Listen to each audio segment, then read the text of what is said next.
You have noted our curriculum as set forth in our outline of academic program.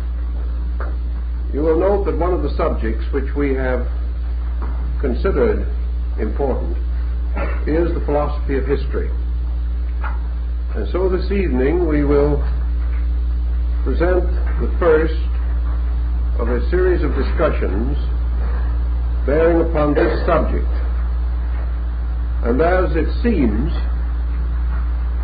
that history is a rather sterile subject, as generally considered, we would like to do something, if possible, to point out its importance from the standpoint of its effect upon our daily living and daily thinking. First of all, what is history? The word is broadly used in two meanings. History is basically events, actual occurrences, factual happenings. The second meaning of the word is the record of such events. Now, there's a great difference between these two meanings, although this may not at first seem especially relevant. The fact of happenings we cannot deny, but the records of these happenings are not always as authentic or complete as we might desire. What are the principal handicaps that face the modern student of history? Let us go back to perhaps the most challenging part of the historical perspective, and that is origins. All origins relating to our cultures and our societies are obscured by a mystery which we call the dark curtain of history. We can go back a certain distance, and beyond that point we fall into uncertainties.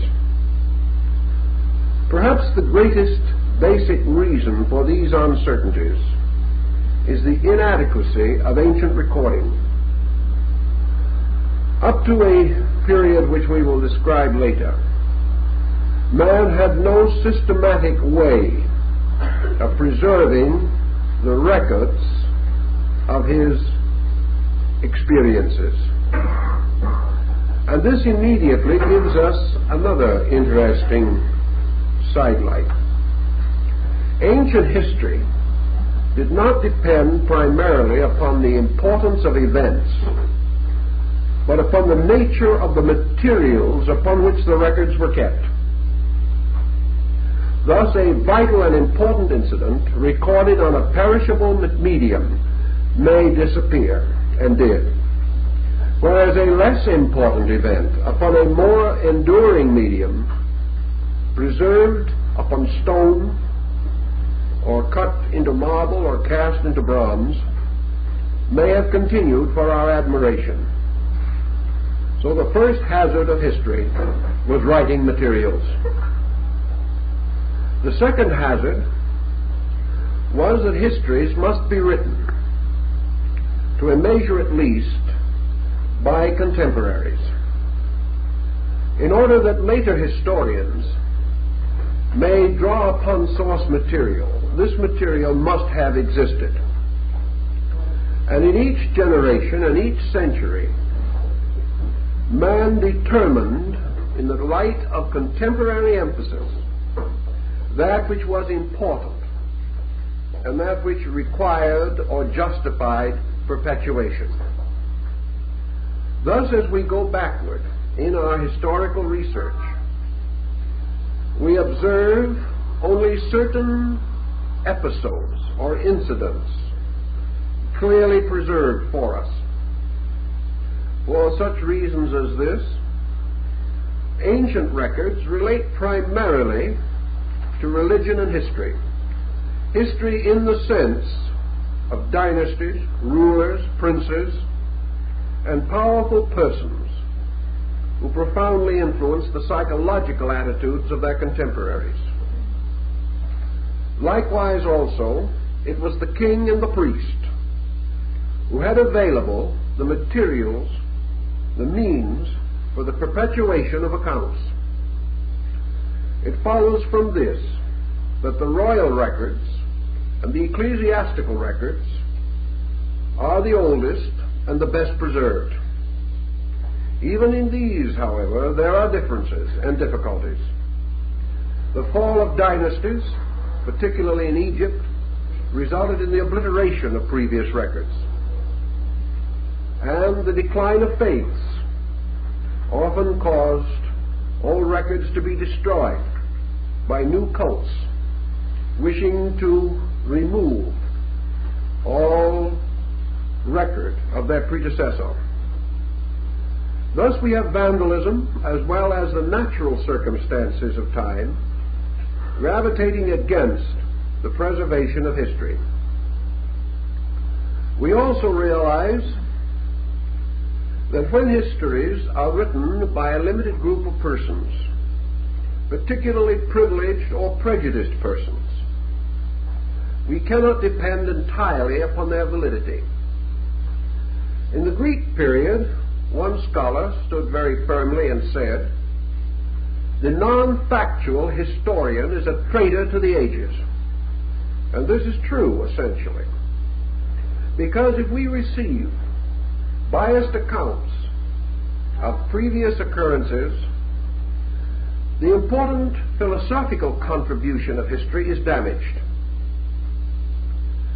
History today is approached more or less psychologically. We are not so much interested in the events which at one time dominated public attention. We are interested in the relationships between events. We are interested in penetrating the sequences of causes and effects. We want to understand why it came about that certain insignificant minority groups rose to power and world position. We also want to know the machinery which toppled great empires into oblivion. We want to understand the operation of cause and effect as this is recorded in historical annals. Thus we come to what has been termed the morality of history. The evidence that history is a broad justification of the great ethical and moral institutions which men have cherished from time immemorial. We like to believe that from the contemplation of history we may gain useful instruction for the conduct of our own affairs. This brings us to the next, perhaps most valid consideration. Where does history begin in relation to the focal point of ourselves? Man is surrounded constantly with occurrences, those immediately occurring, those things which happen from day to day, we record or like to think of as news. News is what is happening. History is what has happened. The moment an incident ceases to become or ceases to be news, it becomes history. History must therefore not be limited to national, racial, cultural motions. History can be applied to any subject in which a dynamic of sequences can be recognized. As one historian has said, everything that lives is historical. And there are many things which do not have a life in themselves about which history can also be gathered. We can write the history of a Ford car and the development of the automotive industry. We can write the history of motion pictures. If present conditions continue, we may also write its obituary, apparently. We can write the history of a cell in the human body. Therefore, history reaches into biology, into physics, into chemistry, into mathematics, into atomics. For everything which has a continuance has a history. These records, we know today, must be accurate in order for them to be useful in the advancement of man's knowledge. During the 16th and 17th centuries, histories of strange things are included. Lord Bacon, for example, wrote a work entitled The Natural History of Winds, in which he collected various material bearing upon air currents, storms, and other astrophysical phenomena, on the assumption that the gathering of all forms of statistical information constituted a form of history. The hot summer of 52, the cold winter of 49, the depression of 29, all these facts are valuable if we know what to do with them. As we go along, we are inclined, therefore, to accept historical record without too much question. And in this way, we've made numerous and profound mistakes. Up to comparatively recent times, there have been few impartial historians. For many hundreds of years, histories were written by victors at the expense of the vanquished. The loser was always badly treated in history, regardless of the causes or values involved. Also, history has been mutilated with innumerable prejudices and false accounts, and it has also been unable to penetrate in all cases the veil of deceit which surrounded an incident or a happening.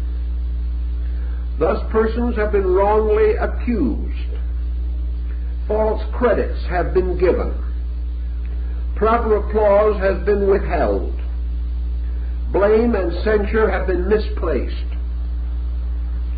These things in themselves are unfortunate, but perhaps we can say not too significant when all persons involved are long deceased.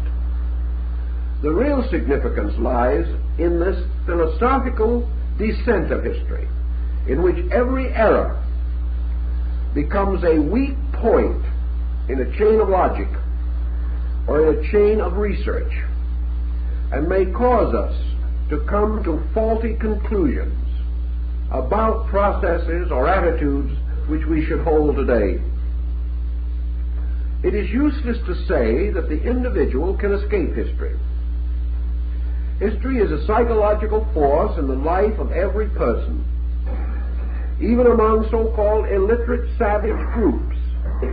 Oral tradition, which is their form of history, has a vital effect upon the survival of customs, beliefs, fears, hates, affections, regards, friendships, jealousies, and feuds.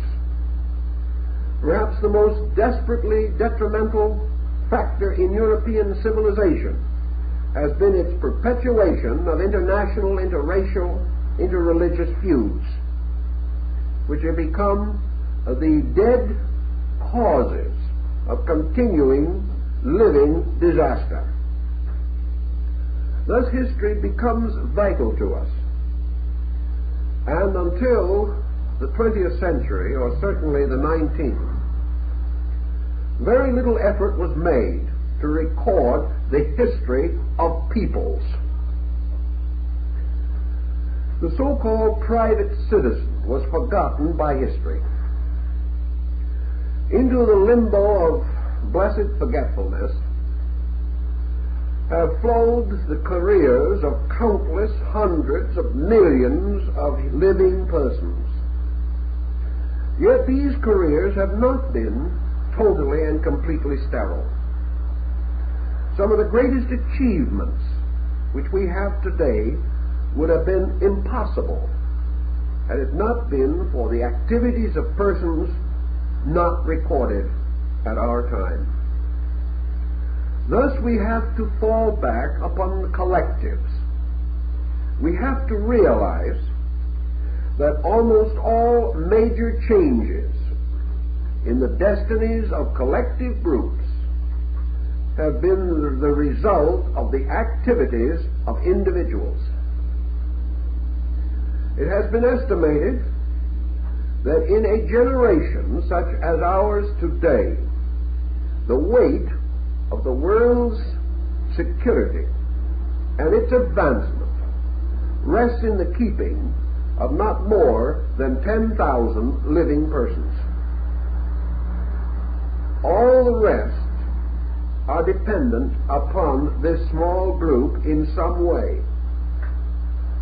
It may be that it was only a sentence that someone uttered that would cause millions of others to move, but that one person, remembered or forgotten, who sparked the change or incited the motion, is still the guiding and dominant spirit. Thus history is actually also the record of man's acceptances and rejections of various policies, attitudes, pronouncements, convictions stated long ago by individuals, in turn perpetuated first by small groups. We know, for example, that it would be impossible today to estimate the effect of the teachings of Jesus of Nazareth. One man preaching on the Sea of Galilee has changed the course of billions of human lives. We may say the same in Asia, that it is almost impossible to estimate the effects of the teachings of Gautama Buddha. These effects continue. It is not likely that during his lifetime Plato ever had more than 200 or 250 followers.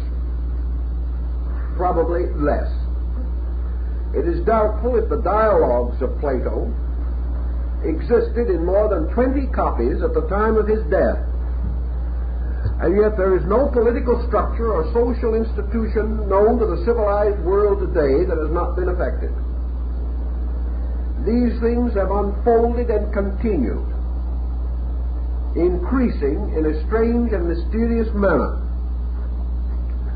What does this tell us from an historical perspective? It tells us that ideas are all subject to the censorship of history. By this we mean that they must pass through time. And in their descent through time, they are applied by a variety of individuals to a variety of purposes. If these applications fail, or the ends are inconsistent with the needs, the material or idea is rapidly lost. It disintegrates, it disappears. Now you might say that none of these older records actually disappear. They do in the course of time, but perhaps time again must be more carefully analyzed. The British Museum at the present time contains probably 14 million volumes. It is the greatest accumulation of books in the world. Of these almost innumerable, inconceivable volumes, there are thousands, probably hundreds of thousands, which will not be touched, opened, or read in the next 1,000 years. The persons who wrote them exercised prodigious influences at certain times. But these influences have not survived the changes of history. and have lost all vitality for us today. I can think of one early group of sermons by a prominent divine who was greatly honored in his own day and was an outstanding exponent of hellfire and damnation. In this generation, he is not only seldom read, but his name is not even generally known, and there seems to be no reason to stir up a situation by mentioning it at this time. It is far happier that he be allowed to rest in the desuetude of limbo. Thus, persons great, prominent, or important in their own day disappear from our remembrance, and others, almost forgotten, are suddenly revived or brought back to our attention because we have suddenly learned to appreciate or recognize some value, or have come into some situation which they anticipated, or have sensed in them a prophetic mood about the shape of things which now concern us. Thus, history is a sieve, constantly sifting out and separating the living and the dead. Living not in the sense of bodily existence, but living in the sense of idea. Dying not of body, but dying of idea, which is no longer valid or no longer important to us. Thus, history tells us an important lesson. It tells us, for example, that there is nothing changeless but change. It tells us that life as we know it is a continuous, dynamic unfolding of potential. That everything that exists grows, and everything that has being obeys the discovery of Galileo. It moves. It has within it motion. And history is a record of qualitative motion, as well as the descent of families or of states or of nations. As we go back over history, therefore, we are reminded not only of the episodes which it preserves, but of the silences which it also keeps. We are aware of the tyrannies of the past. We observe man's inhumanity to man. We observe also, in broad moral and ethical terms, that history is a long record of the victory of good over evil, the victory of progress over decadence, the victory of life over death, the victory of motion over static, the victory of dynamic over impotence in all fields and departments of existence. History is also the optimistic reminder that in the midst of days when everything seems to be going wrong, that history is the record of a slow but inevitable growth. And history is also a reminder that growth cannot be without interludes of decline, but also that life and death, growth and decay, progress and deterioration, these forces operate simultaneously. And the descent of every culture has had contemporary ascent of other cultures. The falling of a nation corresponds in time to the birth of a nation. And while each individual in history has departed, the great vital motions of human experience and activity go on unbroken. So history is the story of the victorious survival, the eternal resurrection of life from death, of the new from the old, of light from darkness, a reminder that every night must end in dawn, just as surely as every day must end in night. And as history is the valid account of an eternal restoration, a continuing resurrection, as insistent and inevitable as the seasons which follow themselves in nature, so we can understand why ancient peoples, in their allegories and symbols, associated the story of history with the great cycle of the phoenix. Now this brings to us perhaps a key to one of the most interesting and remarkable fables of the past. A fable which factually and actually we cannot fully explain today, simply because of the imperfections of history. But enough has descended to us to be able to restore, in part at least, the broad pattern of this symbolical concept. Ancient peoples, including the Greeks, the Egyptians, the Persians, the Hindus, and the Chinese, and a little later the Japanese, all shared the belief in the existence of a strange and fabulous bird called the phoenix. In the ancient belief, particularly in the Mesopotamian and North African areas, only one of these birds lived at a time. The Chinese said that there were a pair. But the cycle of the phoenix was the life of this bird. And this bird, when it died,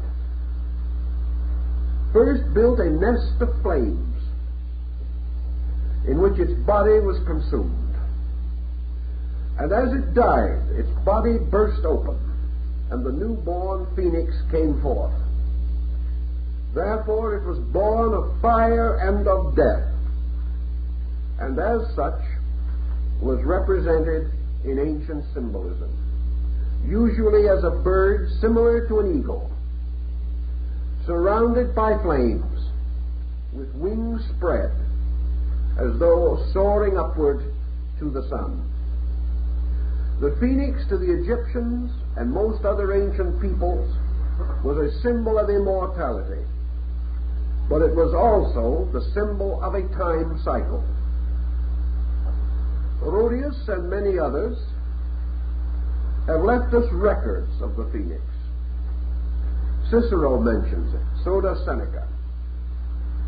And in the story of China, we have it preserved for us in a strange bird resembling a crested pheasant. It comes to us also as the quetzal bird of Central America, of the Aztec and Mayan cultures, and it is the thunderbird of the North American Indians and the totem Indians of the Northwest. This bird was a symbol of priesthood, because in ancient times the logographi, or the keepers of the words, historians, were priests. When the time came to devise a symbol for the Great Seal of the United States, the original design was a phoenix, because it was definitely an emblem of restoration, of regeneration, of resurrection, of the attainment of freedom, and of the victory of life over death, of light over darkness, and of wisdom over ignorance. Many cycles were attributed to the phoenix. Some of them have a fair relation to the great sequences of the equinoctial motions, others to the great metonic cycle of the moon. But perhaps the most interesting and mysterious cycle of the phoenix is not directly associated with any of our known astronomical cycles. For in Egypt, it was frequently said that the life of the phoenix was 600 years, and at the end of every 600 years it flew into the desert, built its flaming altar, and there died, and that it was then reborn, and that therefore every 600 years there was a vital rebirth of history, a vital resurrection within the life of man, a restoration of the great social institutions which constitute the foundations of human experience. This is an intriguing thought, and while obviously a great deal of necessary information to fill in this story cannot be found, can no longer be differentiated, because even in some of our best histories, events are not placed within 1,000 years, particularly after about 3500 BC, or rather before 3500 BC. Still, we can do considerably in attempting to clarify the possibility of the phoenix cycle. Before we go into this, however, there is a philosophy involved, which I think we should also consider. History tells us that every motion, every institutionalized procedure of human experience contains within itself two factors, two intimately associated elements. One is the vitality by means of which it shall live, and the other is the defect by which it must inevitably die. Therefore, everything that lives has the cause of its own death within itself. Every institution endures because of its strength and perishes because of its weakness. Thus, strength and weakness must exist together. And wherever institution exists, the corruption of that institution is almost inevitable. In fact, we have never been able to produce a system within which the essence or substance of its own ultimate deterioration does not exist, any more than we can possess or develop a human body in which the cause of its own ultimate decease is not present. One famous physicist and biologist observed some years ago that man begins to die the day he is born. Races begin to die the day they are born. Everything that comes into this world by that very circumstance is subject to dissolution. Therefore, the only possible cause for death is birth. And that which is born can never escape the processes of crystallization by means of which its organism will ultimately be rendered uninhabitable. Historically speaking, therefore, nations, empires, cultures, teachings, doctrines, all have cycles of existence. And the ancients divided these into various sequences using a basic unit of 600 years when applied to a social problem or to a political entity, as we may use the ancient biblical unit of 60 years and 10 in measuring human life. We are changing that cycle somewhat, but still we have a life expectancy which has become the basis of most calculations around which we build the theory of our personal survival and economy. Therefore, in multiples of 600 years, certain elements or factors have been distinguished. And even though nations may survive, peoples may continue, races may be strong enough to outlive a 600-year boundary. Within these groups, there are periodic changes by means of which the original directions or circumstances are altered.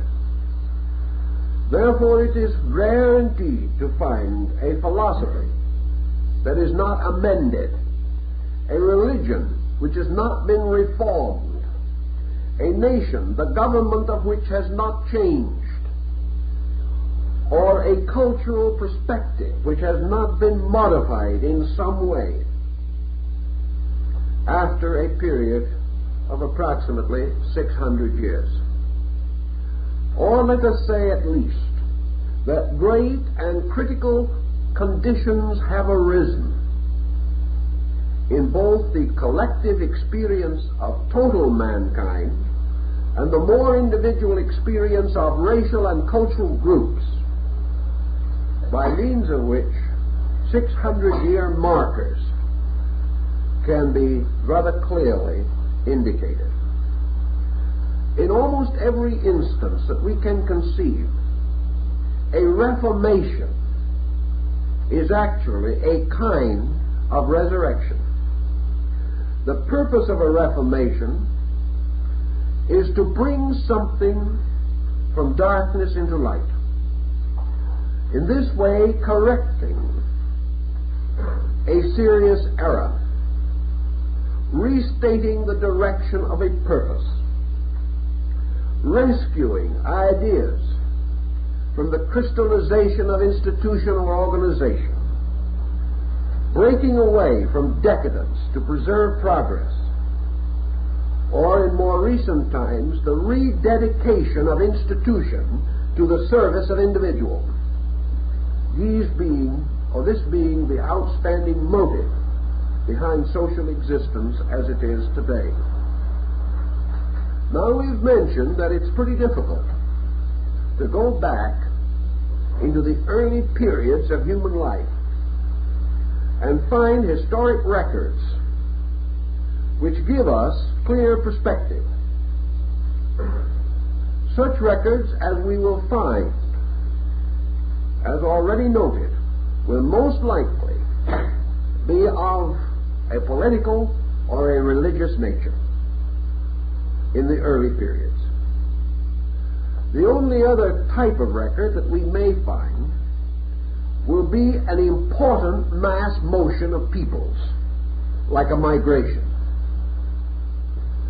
Such records will also often be punctuated by a distinct change in religious perspective, the rise of a moral code, or the redirecting of a spiritual destiny for that people, a revelation, the advent of a Messiah, the emergence of a great modifying change. As we go further back, we must sometimes go through centuries in which we have no record except legendary. And we must accept that mythology can be, and often is, prehistoric history. That due to inadequate records, the relationships of events have been lost. But sometimes, even in the corruption of history, psychological relationships have been preserved by mythological incidents, as in the fables of gods and heroes, and in the fabulous accounts of the foundations of peoples. For in most instances, even today, in the search for the origins of ancient cultured groups, we have nothing but mythological material with which to work. Myth must therefore be regarded as psychologized history.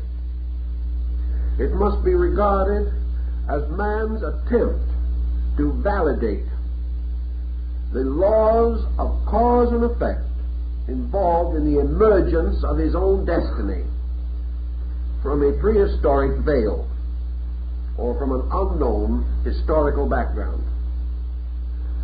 Taking, however, a chronological sequence, I noted down and jotted a few things which perhaps will have a bearing upon our 600-year cycle.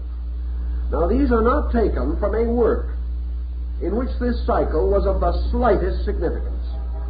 It's just one of those plain, old-fashioned, prosaic histories in which, however, the author attempted a valid and careful arraignment of his dates and facts. Part of this material is taken from Major General Furlong's Rivers of Life, and it will show you certain points which I wish to make. In this particular work, he places the date 3600 BC as that of the rise of the great Egyptian ritual which we call today the Book of the Dead.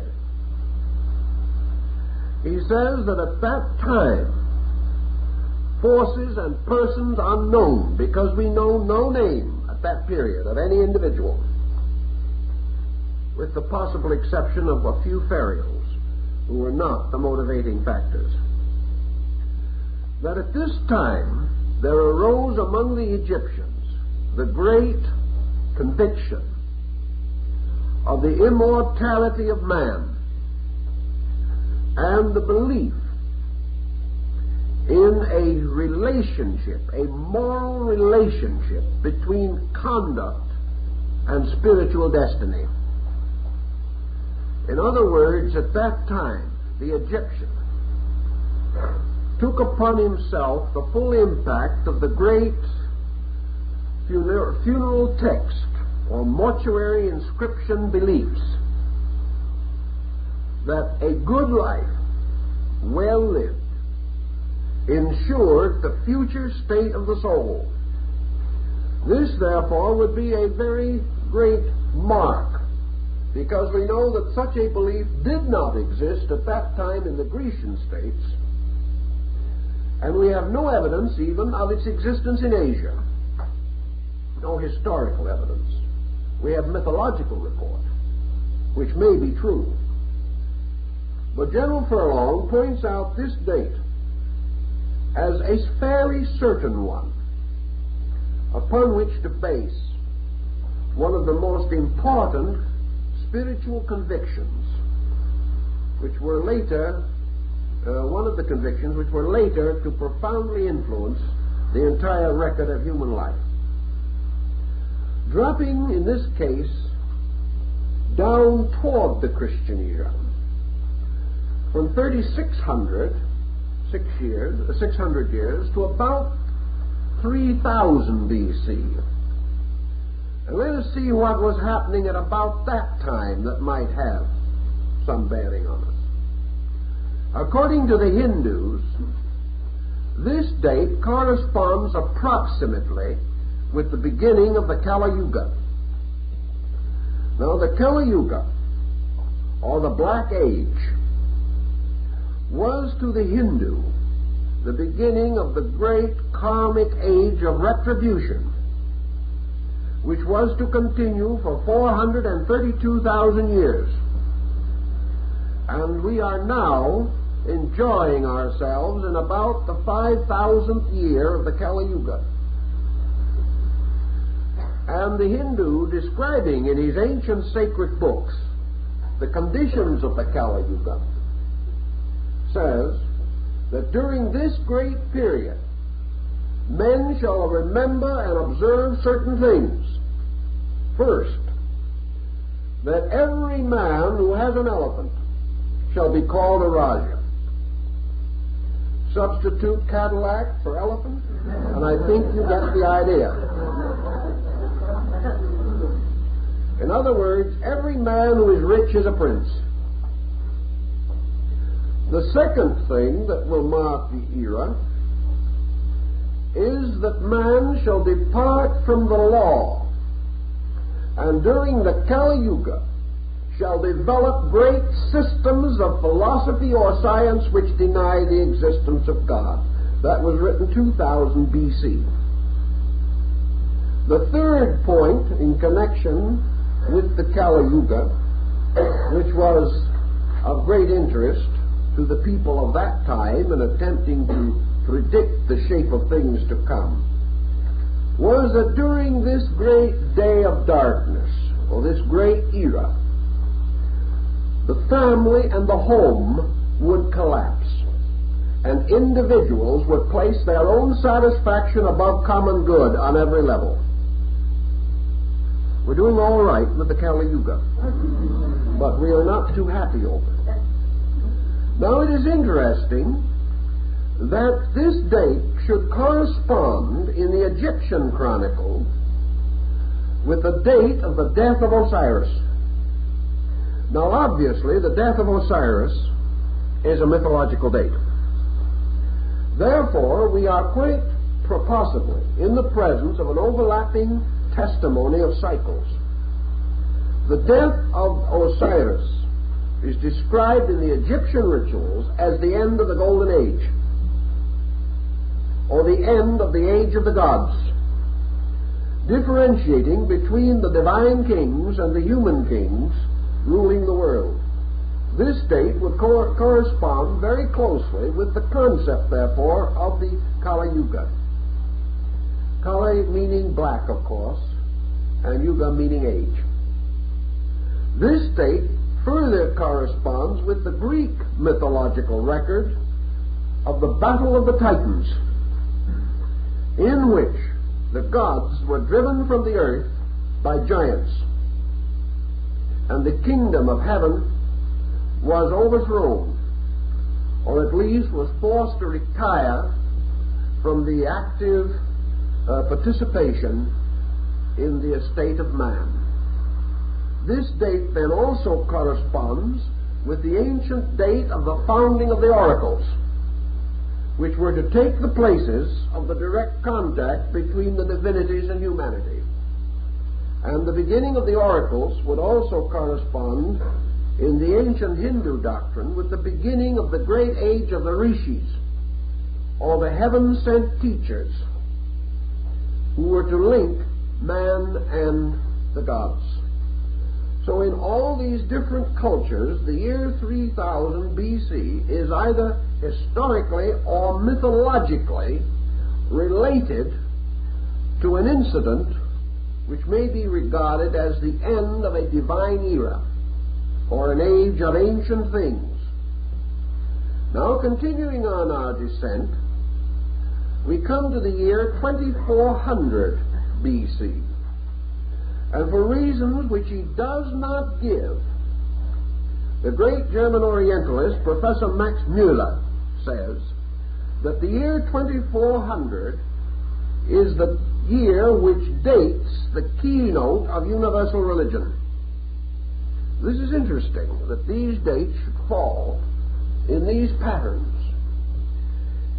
Müller believed that at that time he was able to trace the rise of a common spiritual conviction extending throughout ancient cultures and binding them together and establishing the foundation for the later interchange of philosophy, science, religion, art, and culture. But prior to this time, the isolations of beliefs were so complete that the possibility of a common foundation did not exist. Therefore, Müller says that at this time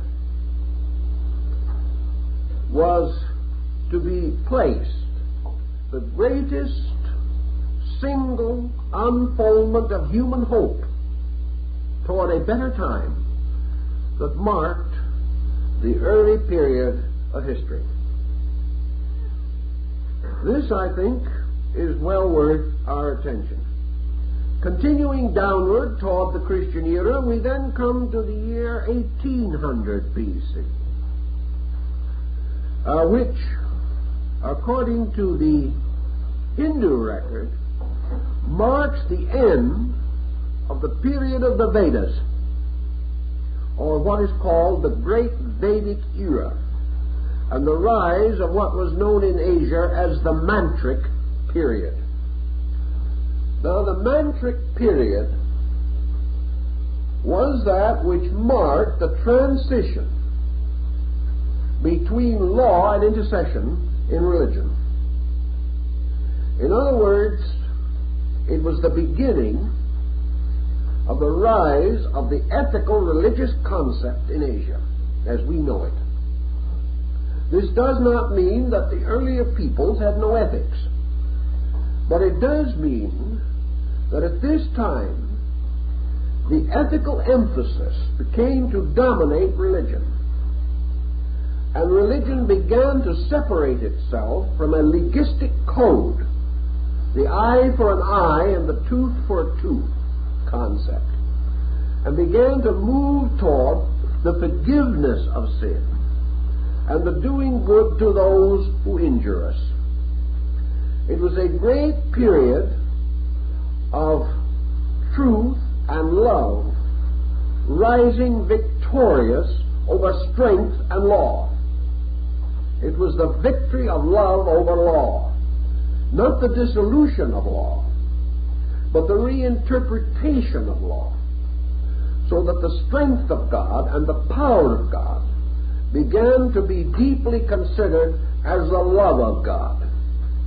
And deity became not only the great celestial king, but began to take on the aspects of the divine Father, or the paternal principle in relationship to the affairs of mankind.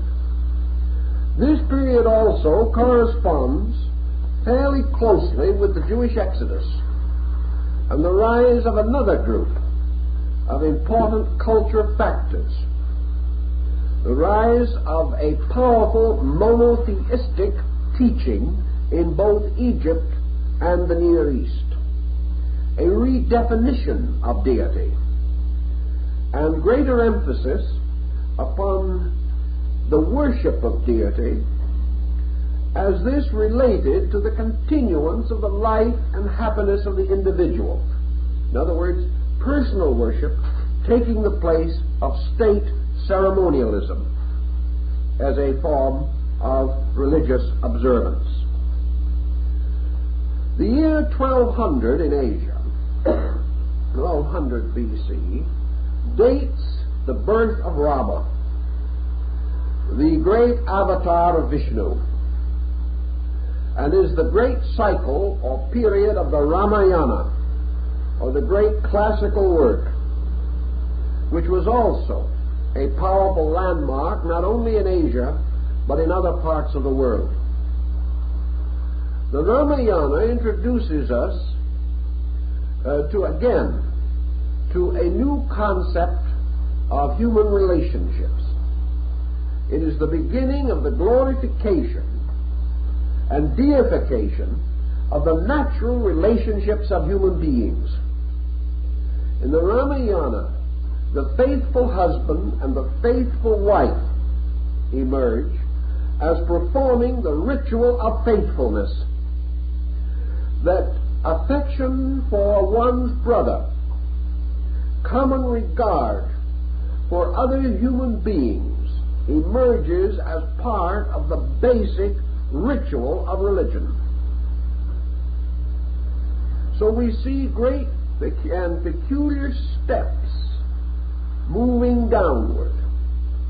This period also coincides with the period of the compilation of the oldest 14 books of the Old Testament, the beginning of the rise of religious literature as we know it today. For prior to that time, a work such as the Bible or any collection of essentially religious works were comparatively unknown. Prior to that, most of the so-called sacred writings were in the form of epics, relating to the origin and histories of peoples but not emphasizing a class of spiritual writings set apart as scriptural or constituting holy text. The next period then, after that, comes to 600 BC. And it is there that we wish to pause for the rest of the evening, because that's where we have to do our work tonight. And this has been well called and pointed out to us as the era of the ancient teachers. Sometimes we wonder at the extraordinary circumstance that so many of the most important leaders and important motions in the development of our religious, historical, philosophical, and scientific life were contemporary at that time. Not only were they so contemporary, but there were tremendous changes in the political map of the world. There were great changes within the structure of peoples. There was the rise, for example, of the democracy of the Greek states. There were great and important reformations in Egypt. There were profound changes in the philosophies and sciences of India and China. It was a period of great motions, motions that were to endure, most of them unchanged, for 600 years. They then continued to endure, but there was not one of these motions that did not pass through a marked reformation 600 years later. So we can begin to consider this era of the ancient teachers. And we know that alive at one time, or very nearly at one time, some facts a little difficult to historically date, but we can say this: within 100 years there flourished Confucius and Lao Tzu in China, Buddha in India, the last of the Zoroasters in Persia, Pythagoras in Greece, and several lesser luminaries, including the so-called great sophistic school of the Greeks, and the rise of several minor sects in India and China. Thus we have living together a number of the greatest thinkers that we know, who were also living at the time when the great integration of the Old Testament was at its height. For we know that the Old Testament, or the Septuagint version as we know it today, was in the process of compilation, and that most of the books of the Old Testament that we now have were either revised completely or brought into powerful new organization between the 5th and 6th centuries BC. This whole period fits together and results in the emergence of a group led almost immediately by Socrates, and continuing on with pressure and force throughout the civilized world. We have no proof that these men met, although we have certain possibilities. We have reason to believe from the ancient Chinese annals that Confucius, as a young man, did meet Lao Tzu as the older teacher. The tradition, I would say, has reached a degree of being semi-historical. It is rather strongly supported, and there seems no reason to consider it incredible. There is also a definite tradition among the Greeks that Pythagoras did study with the last of the Zoroasters. This, however, is open to some question, for the reason that the term may have been applied to a priesthood rather than to a person, as the Zoroasters or Zarathustra's. It may have been a term to cover the fire priests of Persia. We are not absolutely sure. It is conceivable that Pythagoras, having visited India, may have come in contact with Buddha, or at least met some of his disciples.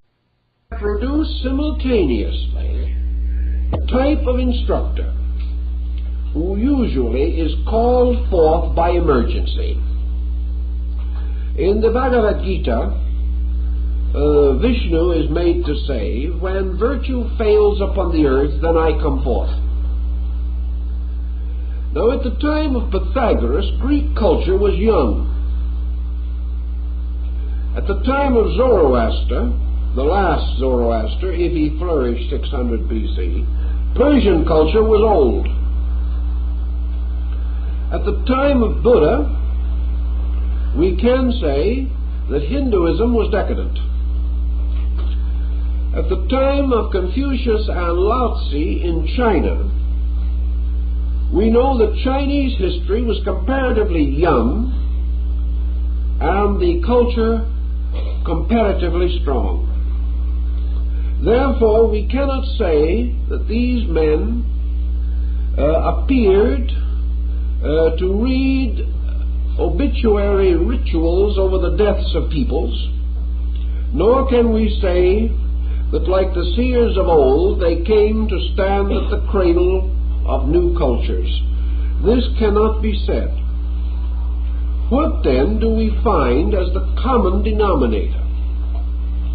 The common denominator appears to be that all of these groups, young or old, were afflicted with certain limitations and internal corruptions. These men all moved against what might be termed man's inhumanity to man. They moved against the tyranny of privileged groups and the suppression of the rights of individuals. Buddha fought to overcome a caste system in India that was as strong as the slavery of the later world. Lao Tzu was completely disillusioned with the mental and spiritual life of China. Confucius was seeking a restoration of just government for his people and the establishment of a higher level of cultural education, not only for the masses but for their leaders. Pythagoras came at a time which was a transition in the entire life of Greek thinking, because he emerged with the rise of the sophists, or the professional educators of Greece, and was in strong rebellion against the commercialization of education. Each one had his own particular problem with which he was working. But that all these different problems should link together to produce this peculiar historical cycle is, to say the least, interesting and significant. It is a series of coincidences which have not since been repeated. And yet we do have repetitions of other kinds that are stimulating to us. For example, the tremendous emphasis upon music in the 18th and 19th centuries, the great rise of arts in the Renaissance, and the extension of various cultural motions which come to climactic periods and then decline. There seems, therefore, to be a time and place for everything under the sun. But these times and places appear to be more than accidental. They represent some kind of a definite pattern, a pattern which seems to tell us that human beings get into major trouble as groups about every 6 centuries. they get into a situation from which it does not seem that they can easily extricate themselves. Or they reach a critical point in which, did they continue, would lead to the premature disintegration of their civilization. It is quite possible that had not Pythagoras become the great spokesman of Greek learning, that the golden age of Pericles could not have followed. For we do realize that it was the tremendous shift to a philosophical basis which he instituted that became the impetus, or bestowed the impetus, upon the great rise of philosophy in the Greek states, resulting in about 600 years of philosophy in Greece. Philosophy which definitely continued until the final disintegration of the original academy and the falling apart of Greek national existence under the inroads of the Roman Empire. Now, it's interesting also to note that the last Greek philosopher is said to have died 600 AD, which would be again one of these climactic periods. Therefore, that it took considerable time for the final disintegration of the direct impetus of these schools. The contribution made by Buddha, beginning in the 6th century and extending through the long years of his own life, continued down with comparatively slight change till about the beginning of the Christian era. 600 years after Buddha rose the great reformations which have been attributed to Sankaracharya.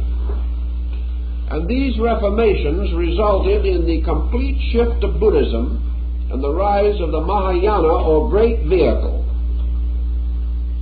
And the principal leaders of that great vehicle movements were contemporaries of Jesus and lived 600 years after Pythagoras. Thus, the peculiar involvement of these dates becomes important. Another important point that I think we should realize, and which perhaps has lost a little of its validity in our modern thinking, is that in antiquity, the great changes that were to be noted in the descent of man are always upon the levels of religion and philosophy. Nations rise and fall, states come and go, kings overthrew each other, but the major motions in those periods were not the result of war or the result of the corruption of dynasty, except indirectly. The great changes were due to the rise of individuals who made positive claim to revelational insight, or who claimed a ministry, or claimed a right to contribute to the spiritual enlightenment of their fellow men. Thus, at the time we mention, and also at the time of the beginning of the Christian era, the principal motions originated in man's religious convictions. These were the motions which made way for education to rise. I think we should therefore say that 600 years B.C. approximately dates the beginning of man's formal concept of education. It is assumed generally, historically, that the Academy of Pythagoras at Crotona was the first formal educational institution in the Mediterranean area. There is much to indicate that the school of Confucius was the first broad, comprehensive curriculum of education introduced in China. And we know definitely that it was from Buddhism and its emancipating influence upon the public mind that the great university systems of India received their greatest impulse and the most famous institution of learning in the ancient world, the University of Nalanda, came into being. Thus, the 600 BC date has in most instances been directly associated with religion as educational liberation. Our friends of that period, with the possible exception of Lao Tzu, were not essentially mystics. They were essentially teachers, and even Lao Tzu was a librarian of the libraries of the Chu, the highest intellectual position in China. These men were essentially teachers, not preachers. They came with spiritual authority, but their idea of religion was comprehensive. In this era, there was no division between man's religious insight, his arts and his sciences and his crafts. In these days, the total enlightenment of man was in the keeping of the ancient teachers. And the spiritual leader was also the grammarian, the mathematician, the astronomer, and in many cases, in fact usually, the physician. The records, for instance, left by Pythagoras give us some realization of the broad scope of the man's achievement. He is remembered, of course, for his magnificent contribution to mathematics, particularly the great 47th proposition or Pythagorean proposition in geometry. He is remembered for his researches in astronomy and cosmogony. He is accredited with the discovery of the diatonic scale in music. He is recognized as one of the earliest exponents of the formal type of poetry, particularly the use of the hexameter meter. He is known as a physician and an expert on color, number, and many other subjects. He was a man of universal learning. For in these days, leadership in philosophy implied achievement in astronomy, mathematics, and music. And Pythagoras was a musician. Confucius was a musician. And these men, in no sense of the word, could be regarded as limited to what we might term a theological religious perspective. They had no such restriction upon themselves. All learning was their scope. In a large measure, the same thing is true of Buddha. And we find frequent references in the ancient Buddhistic writings to his attainments in other subjects than that which we regard as associated with him, philosophy and religion. We know that the last of the Zoroasters was regarded as a man of exceptional attainments in medicine and in many other fields of learning.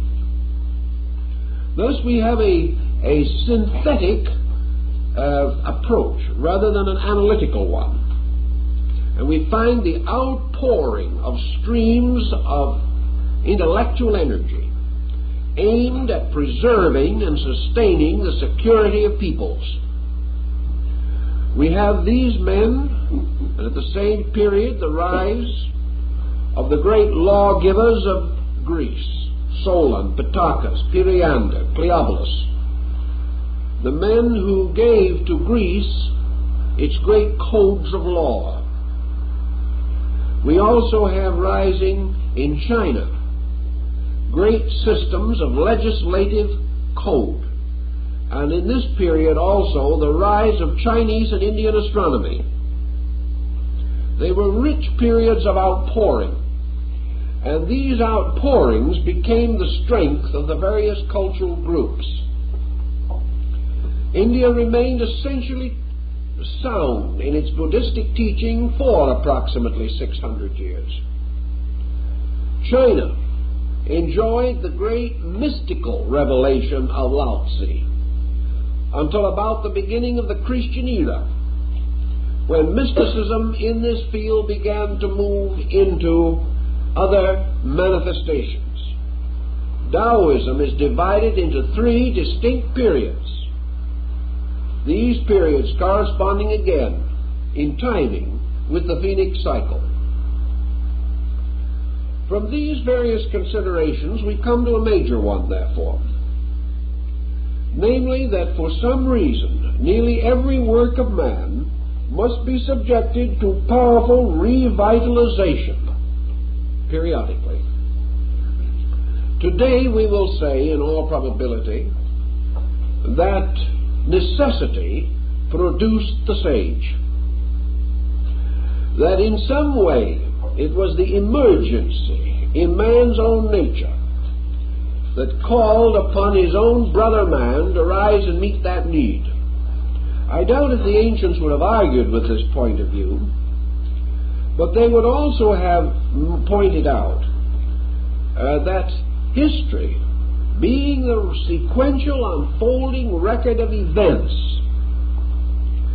that history in some mysterious way frames this pattern of needs, distinguishes this pattern as though rungs upon a ladder, and that history therefore is an integrated organism, that history is not a record of incidents or accidents, but a continuous report of the unfolding of basic and immutable laws,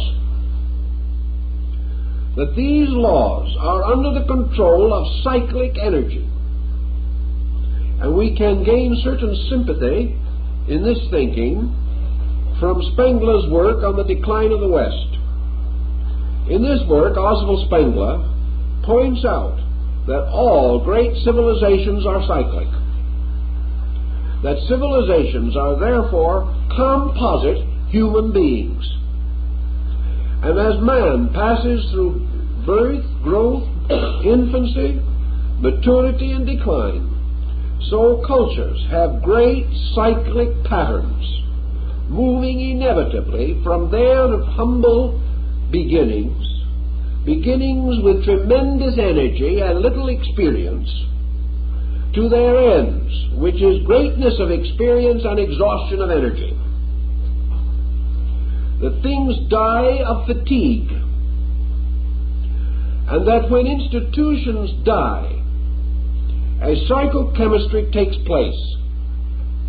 Institutions are merely hypothetical boundaries on the continuance of the unbroken stream of human life itself.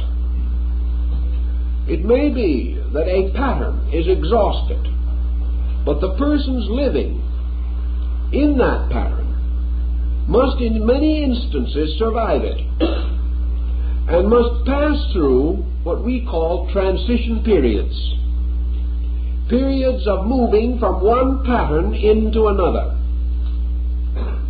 Thus, every 600 years, the human being confronts a personal emergency. The personal emergency is not the collapse of a cycle. The emergency is the danger that he himself will collapse with it. His inability to face transition. We find this even in the shorter cycle of human life, where it is estimated that very few persons are able to maintain individuality of thought, emotion, and action after the 50th year. By that time, the pressure of circumstances, disillusionments, and the gradual depletion of energies results in the individual taking cover in some form, hiding under something, seeking protection, and gradually passing the reins of progress on to someone else. He finds that it is increasingly difficult for him to maintain the momentum of progress. He sees it move by him and becomes a stranger in his own world. Now, every 600 years, according to this ancient calculation, great masses of human beings are confronted with this matter of transition period. These masses of human beings are of all ages, individually. The transition may strike one person in childhood and another in maturity and another in advanced years, because the transition represents an arbitrary pattern of climaxes. Now, we like to think of the fact, and often refer to the fact, that we are living perpetually in transition. We are. But we look back over, for instance, the 19th century. The last half of it certainly was, for most persons, a comparatively tranquil period. Not tranquil, perhaps, in terms of their personal existences, but tranquil in terms of comparatively low taxes, comparative freedom of action, and the ability to live their lives, if in a somewhat humble manner, much according to the dictates of their own consciences, or according to the circumstances which they themselves had created. Now we come into this century and observe the individual more and more the victim of mass motions over which he has no authority. Therefore, we may say that he appears to be approaching a climactic period. Yet this climactic period may be only one of the lesser transitional situations that he has to face. Certainly, there is continual transition. But there come times when these transitions heap together, forming such tremendous patterns that they require an almost complete reorientation of a way of life. Later we will observe that the beginning of the Christian era, also one of these 600-year points, was perhaps in the earlier periods of things the greatest and most dynamic of these transition periods. A transition between two ways of life that were never to meet again, that were never to have even valid relationships after they once separated at that time. So here we have what might be termed, in the 6th century BC, the emergence of integrated human record.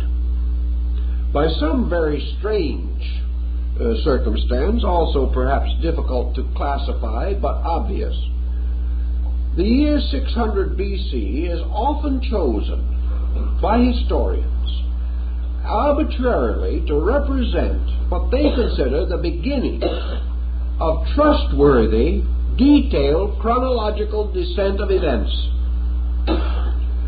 From 600 BC to the present time, we have an almost unbroken historical record.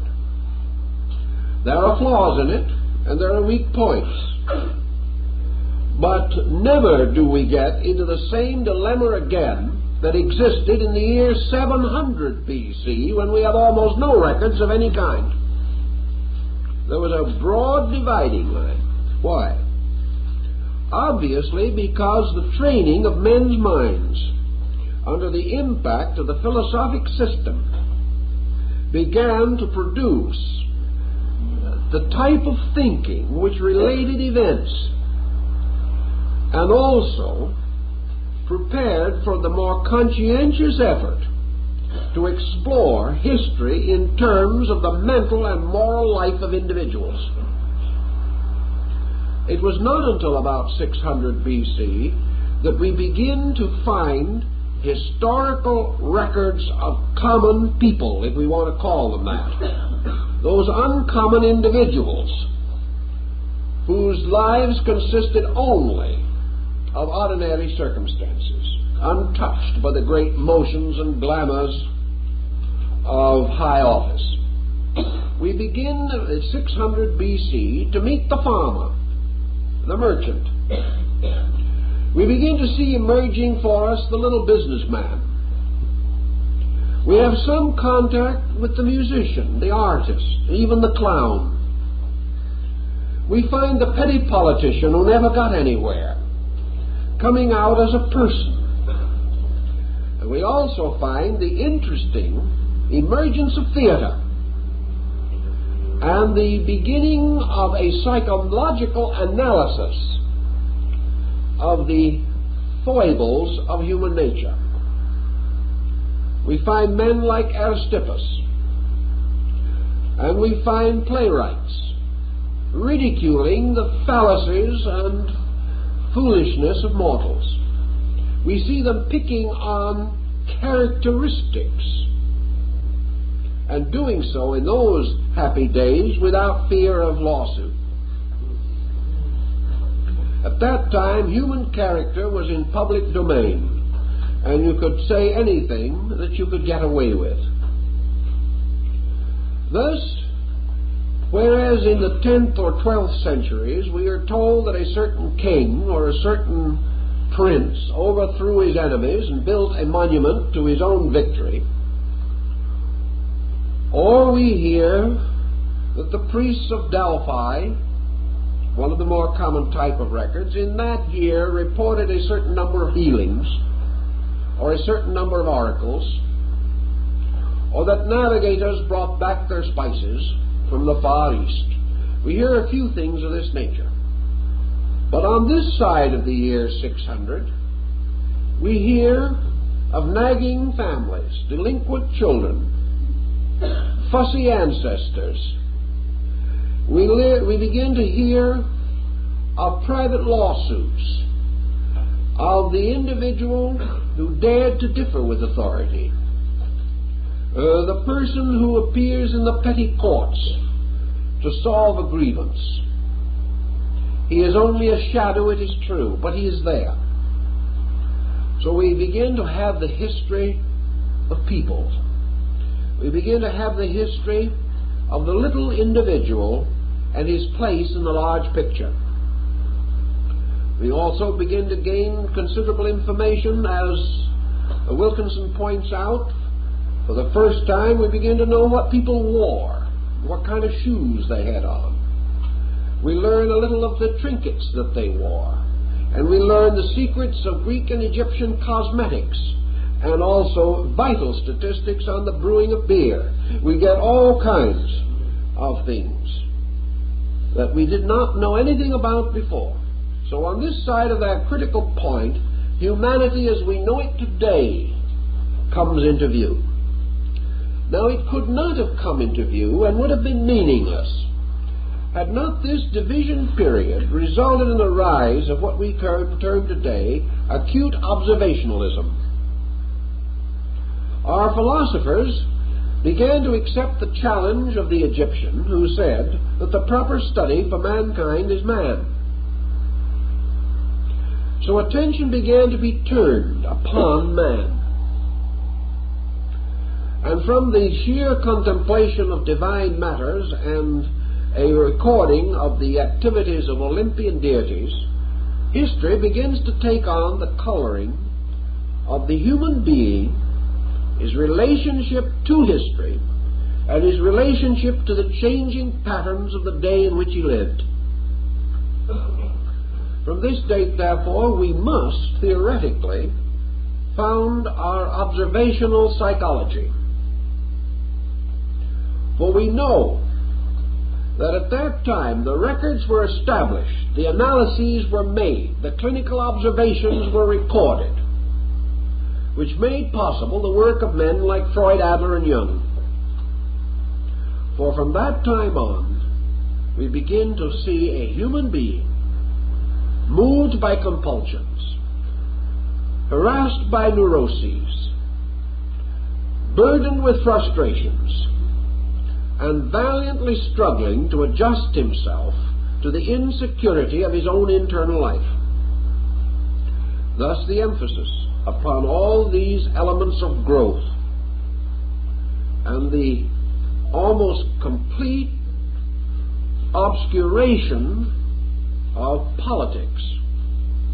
What do we know today, for example, actually, of the politics of Greece during the age of Grecian philosophy? We know almost nothing and care less. We know the archons were not all they should have been. but we took that for granted. We realized that in this period, the great heroes were the thinkers, the creators, and that we are indebted to them for the mysterious rise of many systems of exact thought which we have built upon, but which we did not invent. The origin being in those earlier and perhaps less chronicled, but reasonably well-defined years. Thus, a great change did take place. And among the Egyptians, the attitude was held that there were streams of energy moving behind history. That history is the account of the physiological functions of one collective living entity. That history is the record of the life of an entity. That entity being composed of all living things functioning during that period or existing under that pattern. When the Egyptians formed their statue of Serapis at Alexandria, they composed its body by mingling together every known element and substance, so that plants, animals, minerals, everything that man knew to exist, all these parts were fitted together into a strange and cunning contrivance and constituted the body of this deity. This deity is therefore a kind of historical personification, because history is the story of the life in the rock and the shell. What we call geology is only a kind of history. Anthropology is a kind of history. And this entire pattern is actually, finally, only the report of the motion of energy. History is therefore the account of what energy does, how it does it, and when it does it. History is consequently actually concerned not primarily with persons or even events, but with motion. And motion itself is a primary attribute of life. Life moving. Now, life in its motion, in everything that lives and moves, is subject to the law of alternation. Everything that lives comes and goes, wakes and sleeps, lives and dies, grows and decays. Just as the annual story of the tree, which in winter drops its leaves and appears dead, so as Plato has pointed out, the great motions of energy are tidal. And these tidal motions mean that the flow of energy through the sequence which we call history is not continuously the same. That there are periods in which energy is superiorly abundant, and there are other periods in which energy is deficient. And wherever energy is abundant, motion and the qualitative consequences of motion, these are themselves abundant, or as the Greek said, luxuriant. In a luxuriant period, there is an unfolding and releasing of life. Just as the individual feeling well on Monday turns out a great day's work, and being a little weary of a Thursday does not do so well. So, if energy is abundant, according to the qualitative concept of the ancient, if the great tidal motion of energy is flowing, then there is a simultaneous release of vitality.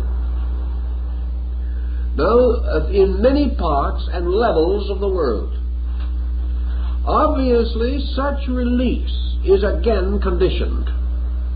The individual may feel very good, but if he has few abilities, he may still accomplish little. Whereas another man, not feeling even quite so well, may accomplish more because of having additional abilities and resources in himself. Therefore, a release of energy into organism or organization does not mean that all of these energized areas will react simultaneously or identically. But it does mean that there will be more energy available than at other times, and that this energy released in highly cultured peoples will result in strong cultural motions, and released perhaps only through a warlike people may result in additional militarism or activity on that level. Also, in those epochs or eras in which energy is deficient, when the great tidal motions are ebbing, there will be a corresponding diminution of available resources.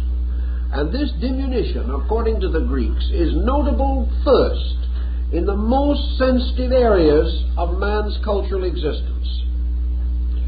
Therefore, wherever energy is involved, its depletion means that the best dies first.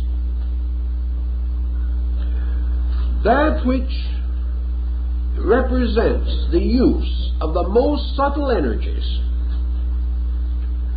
will first feel any change in the motions of those energies. That which requires the most balanced vitality to maintain its own equilibrium will be the first affected, just as we may say that the most sensitive and highly cultivated plant may be the first to feel the frost. The weed will live for a long time, but that which depends upon a highly sensitized environment may be quickly blighted. So the decline of civilization, as the Egyptians pointed out, is always measured by the failure of creative idealism on the level of leadership. The greater incentives fail. And as the greater leader fails in the collective, so the greater faculty of leadership is the first to fail in the individual.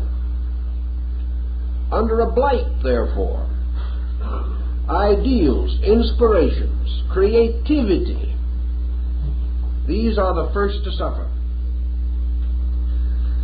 So that we find wherever energy has this diminishing factor notable within it, that the grosser parts survive the longest,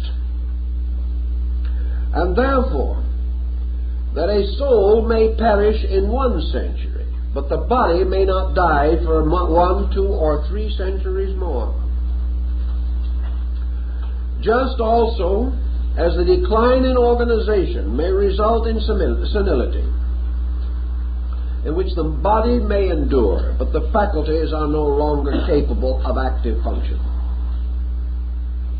So a people, passing from acuteness of maturity to the senility of age, first grow irrational, even though for a time the body may appear to be healthy. Philosophy has therefore observed that it is the failure of the rational factor which must herald the ultimate disintegration of the physical structure. And this they point out through the long descent of historical record. If, as Plato has told us, the great year consists then of these periods of fertility and sterility, we have the factor that is also paralleled in the Hindu concept of the Kali Yuga. we have in this period a loss of energies, a diminution of vitalities. The Hindu tells us, of course, that the great cycle of messianic dispensations or avatars, that this cycle is always associated with the Kali Yuga, because it is in this period that man becomes incapable of the solution of his own problem. And it is therefore during this period that intercession is emphasized in religion. The laws of certain energies make it necessary, or at least highly important, that man be continually brought back as far as possible to the reintegration of his psychic life. In a period which is not the Kali Yuga, man will not fall into these patterns of ignorance, and therefore does not need to be lifted out of them by any particular requirement. Assuming, for example, the Greek legend of the Golden Age, when everyone lived together happily, peacefully, and in continual bliss, it would hardly be necessary at such time for intercession to prevent the individual from collapsing. Thus, we would not need reformers unless men themselves fall away from law. We do not need revelation unless man has lost the power to know himself and to understand the roots of his own spiritual integrity. Thus, the year 3000 BC in the Hindu calendar would mark the beginning of the age of the avatars, because it would mark the need or the beginning of the pattern in which man must be instructed from some level of consciousness beyond his own immediate availability. So history would move from that pattern.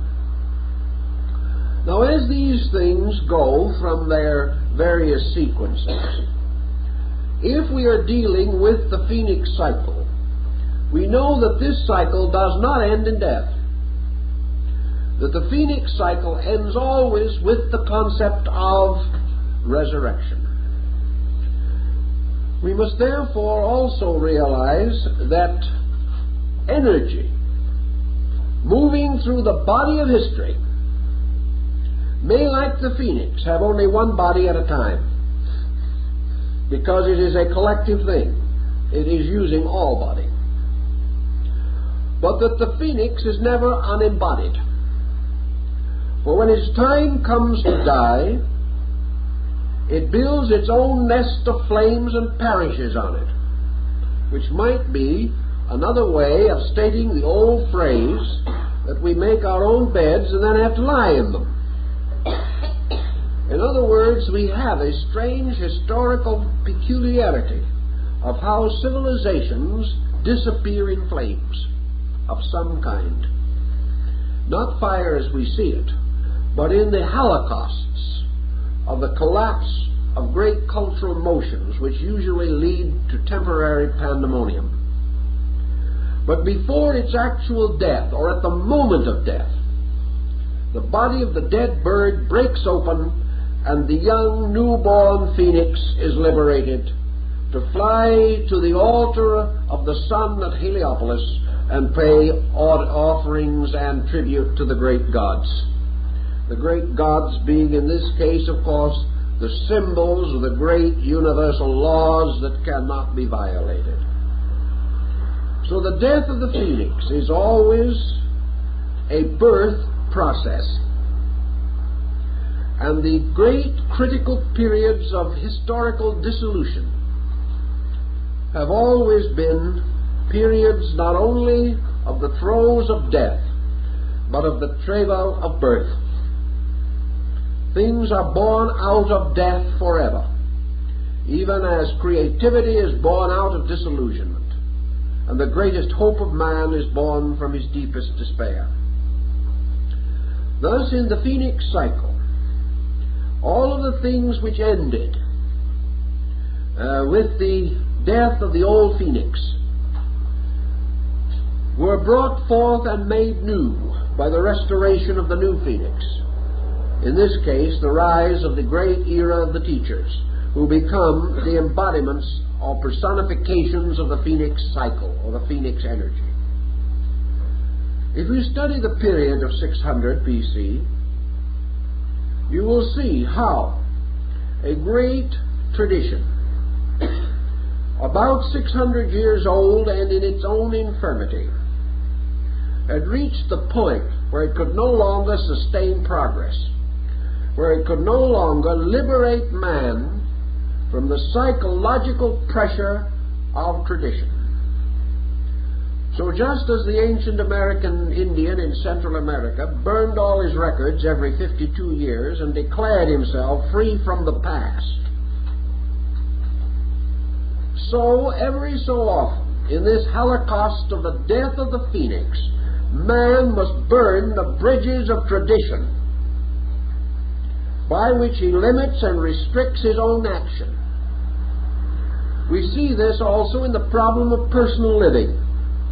By the time the individual reaches 60 or 70 years of age, he has worked himself into a pattern from which he can no longer escape, except in a very small minority of cases, and from which death is his only release. It's his only opportunity for a fresh start at anything. Nations, cultures, peoples, religions work themselves into these patterns where crystallization under the name of tradition locks motion and causes this great sea of energy, this great current of energy, this irresistible force to come head-on into an immovable object. The immovable object being the crystallization that sets in around any idea in the course of 6 centuries. A man has an idea, and 600 years later, the world is locked by that idea.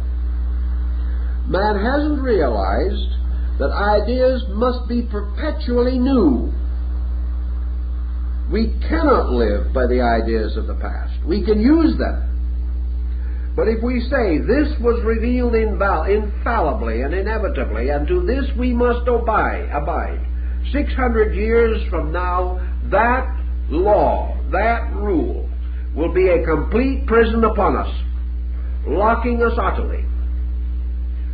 So that in 600 years, the phoenix grows old, the law grows old, the dispensation grows old, the institution grows old, and man must either die with it, or else the institution must break and die for man, releasing man from itself. Thus, the death of the phoenix also definitely represents the breaking of these cyclic patterns. And this is usually accomplished by a reformation, by the arising of individuals with new and important viewpoints, breaking through tradition and usually dying themselves at the hands of tradition. They may not actually die physically, but they are certainly opposed by tradition. Pythagoras was a martyr to it. Later, so was Socrates. Confucius regarded himself as a heartbroken failure because he was never able to break the tradition in which his life was patterned. Lao Tzu walked out on the tradition completely, and riding on a green ox went out into the Gobi Desert to die as the lesser of 2 evils. Buddha for 83 years struggled with the tradition. He was perhaps the most fortunate of them all. Zarathustra Spitama died in Persia with an assassin's spear in his back. Thus the phoenix dies, the bird dies in flames, but is born again. Constantly death giving birth to life. But against the tremendous weight of tradition rises the mysterious symbol of martyrdom, which is the greatest tradition-breaking force of all time. The great religions are nearly always associated with martyrdom. They represent a pattern by means of which man is released, breaks through, develops a new conscience mechanism, and starts out on another cycle, which will in turn grow old and hold him in bondage at the end of another 600 years. It seems to take in the world of events that length of time for a common social motion to pass through the 7 ages of its existence, coming in the end, after the 6 days of labor or the 6 centuries, to a Sabbath of rest. It can no longer go on. Now, if we took history and studied it in this light, it would be quite possible to fill in innumerable details and begin to see the tremendous chemistry of motion meeting obstacle, the tremendous psychological chemistry which results in the emergence of these great energized persons who become the custodians of new ways and become the leaders of the next Phoenix cycle. These leaders in turn, or those who come after them, must in due course take their own aging bodies back to the altar of the sun, and there voluntarily die, that a new age may be born. Therefore greatness voluntarily dies, in order that it may forever release man from bondage to greatness, and push man forward to the emancipation of his own consciousness. Later, other factors appear to take on coloring, and the essential religious elements are not so obvious. But in all the periods prior to the Christian era, and including it, these great changes have been identified almost completely with spiritual leadership. With the coming of the Christian era, we see again the tremendous emphasis upon the escape of the individual from a tradition, an old way that had once been new and beautiful, had gradually been corrupted by the decadence of man until it began to take a stranglehold upon the freedom of human consciousness. Then it was that it was necessary to whip the money changers from the steps of the temple. Then it was that the veil had to be rent and the earth torn, at least in the great symbolical account. For again, the individual had to be freed from the negative phase of history, which is tradition. Now, tradition can be good or bad. Tradition which inspires us is the source of great good. Tradition which captures us and holds us, limits us, is a great danger. And all tradition begins by inspiring and ends by enslaving. So man must continually renew the principles of his life. Each of these great cycles, therefore, is involved in making all things new again, in order that the individual may once more experience the dynamic of free action, free choice, voluntary decision. As soon as he has decided for himself, he begins to decide for others. And the moment he decides for others, his culture begins to die.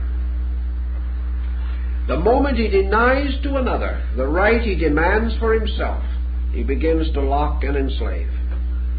This is the story of history. This is the part of history which we cannot forget. This is the part of history which we must explore down through the various cycles with which we are concerned. So next week we are going to psychoanalyze historically probably the greatest era that we know, the beginning of the Christian era, and the effects of it upon the world which was to come after.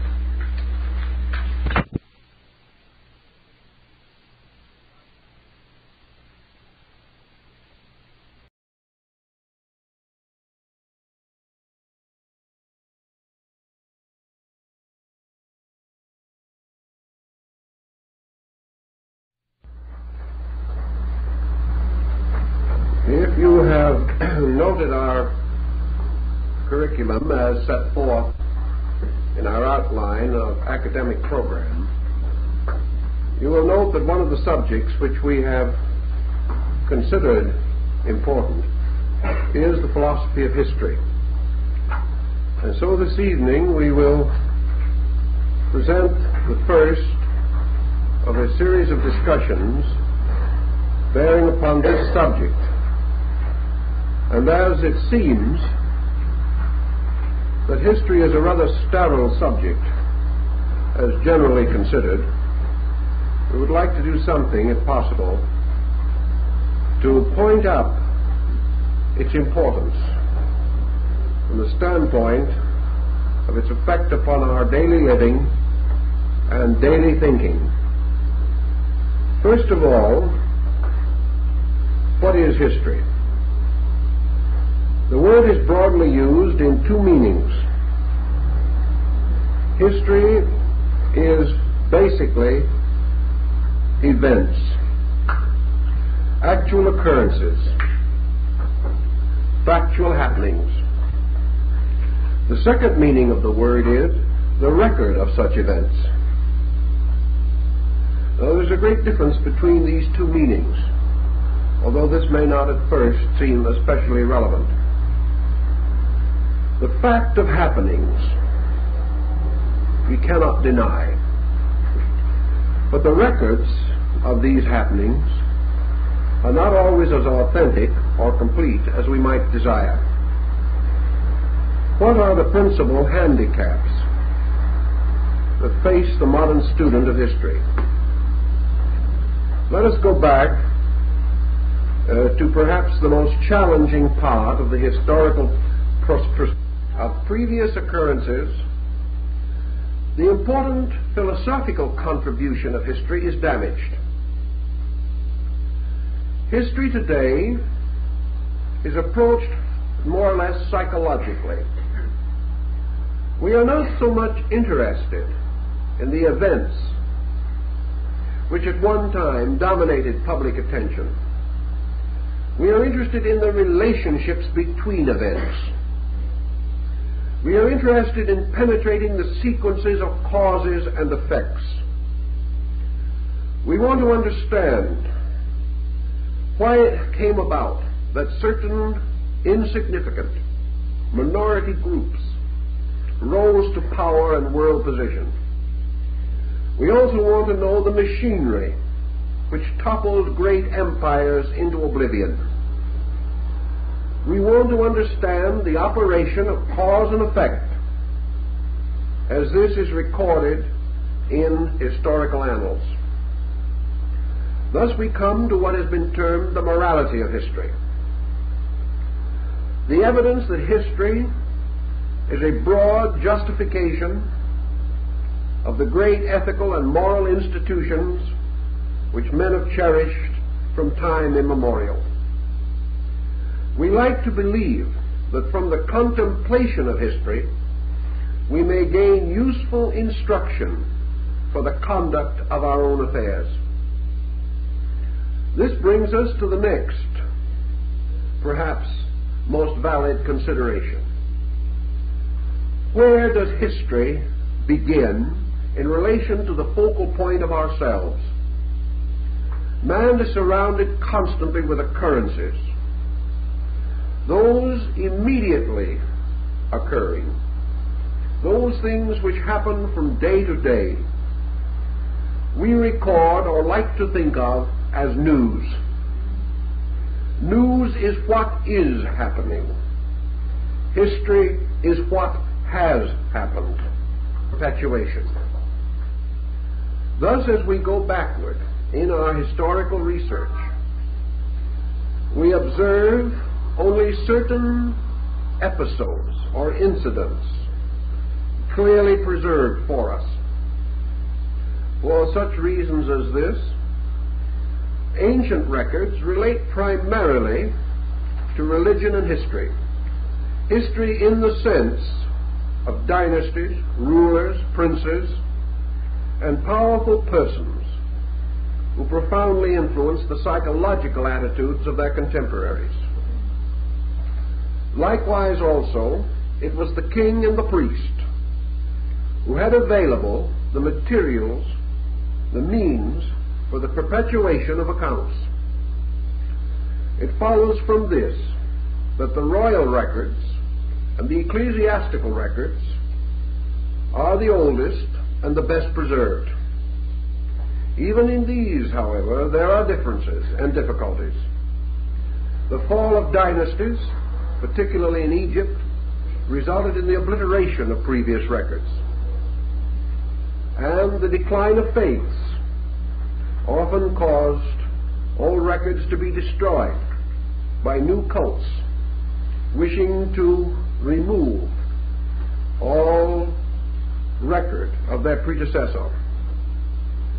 Thus we have vandalism as well as the natural circumstances of time gravitating against the preservation of history.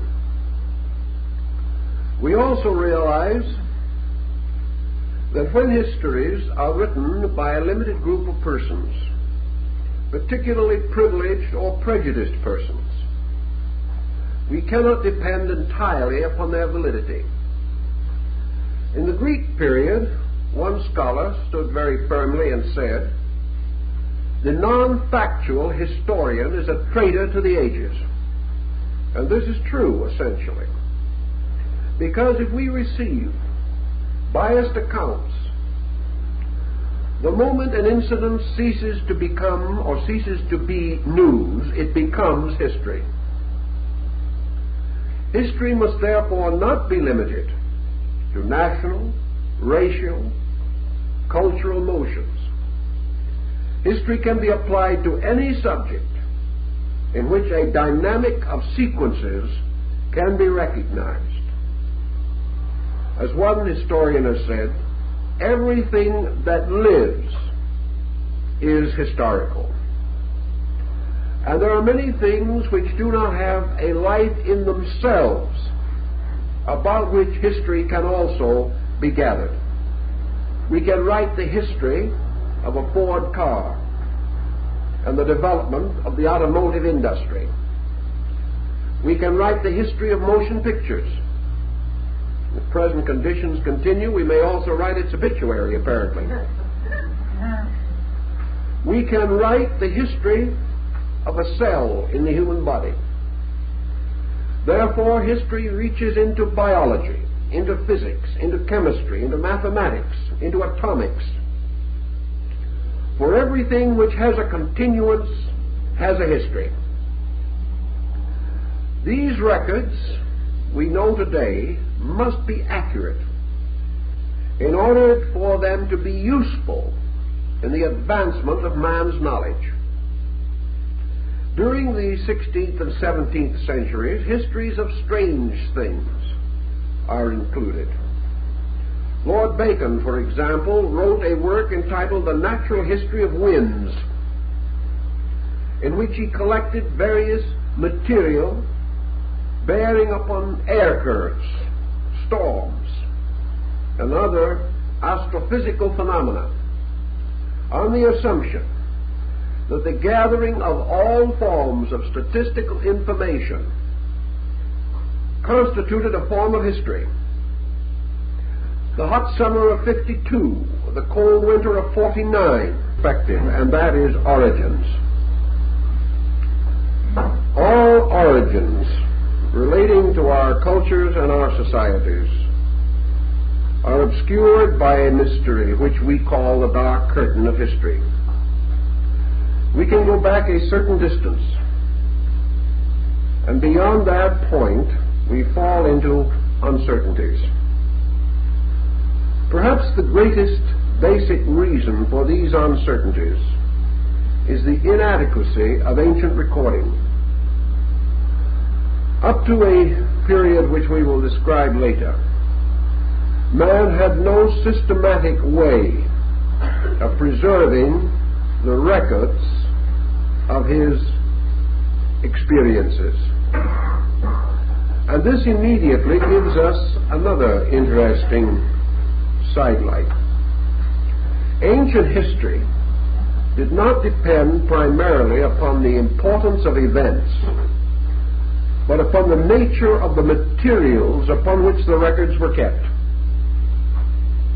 Thus, a vital and important incident recorded on a perishable medium may disappear, and did, whereas a less important event upon a more enduring medium, preserved upon stone, or cut into marble, or cast into bronze, may have continued for our admiration. So the first hazard of history was writing materials. The second hazard was that histories must be written, to a measure at least, by contemporaries, in order that later historians may draw upon source material. This material must have existed. And in each generation and each century, man determined, in the light of contemporary emphasis, that which was important and that which required or justified